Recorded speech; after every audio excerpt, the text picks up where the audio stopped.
To assalamu alaikum wa rahmatullahi ta'ala wa barakatuh. Inna lillahi wa inna ilaihi raji'un. Kamar da yadda kuke gani, wato wannan dai makabarta ce gata.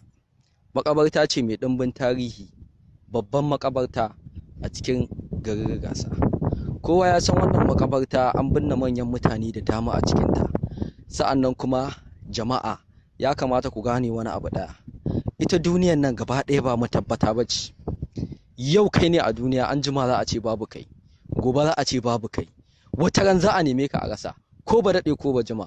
Saboda haka wannan ita ce gida na asali wanda duk wanda ya mutu za a kawo shi, ba ma iya nan ba, kaf duniya ne. Saboda haka jama'a ya kamata mu gane cewa wallahi babu wani abu a duniya face bala'i da masifa, babu shi.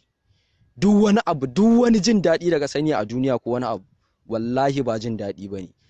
Duk wani wahala da ka sani a duniya ba wani wahala ba.